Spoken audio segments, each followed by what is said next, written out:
আসসালামু আলাইকুম। আজকে আমার সামনে যে গাছটি দেখতে পাচ্ছেন এটি হচ্ছে আমরা গ্রামের ভাষায় বলি ভেন্না গাছ।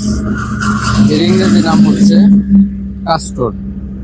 অর্থাৎ ভেন্না থেকে যে তেল হয় ওটাকে কিন্তু আমরা কাস্টর অয়েল নামে চিনি।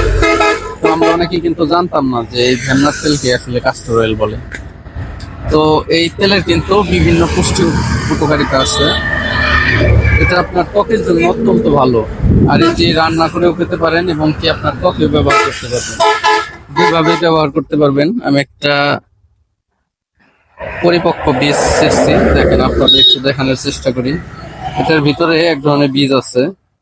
বীজটা এখনো ফুল পরিপক্ক হয় নাই। ফুল পরিপক্ক হইলে হচ্ছে এটা কালো হবে। তো এটা হচ্ছে আপনার মেশিনে ভাঙিয়ে একটা তেল তৈরি হবে।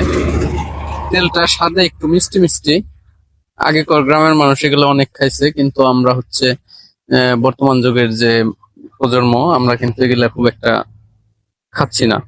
আর খাচ্ছি না বলতে তা না, এটা হচ্ছে ব্যবহার অনেক কমে গেছে। আর এই গাছটা কিন্তু এখন বিলুপ্ত প্রায়। আগে কিন্তু আমাদের ঝোপে যারা সব জায়গায় মোটামুটি এই গাছটা দেখা যেত, কিন্তু এটা এখন বর্তমানে অনেক কমে গেছে। আশা করি আমরা যদি সবাই ভাবি যে কাস্টর অয়েল, বাইরের দেশে কিন্তু এটার ব্যাপক চাহিদা।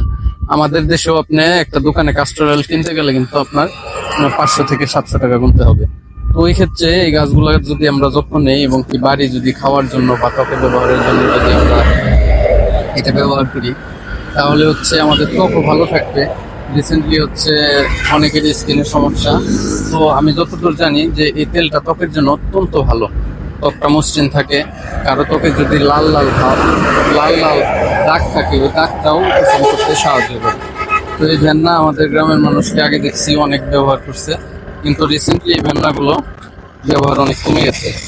তো আসুন সবাই আমরা আমাদের দেশীয় প্রোডাক্ট তৈরি করি এবং কি বাইরের দেশের তেল বর্জন করে আমরা দেশীয় তেল উৎপাদন করে নিজেরাই ব্যবহার করি।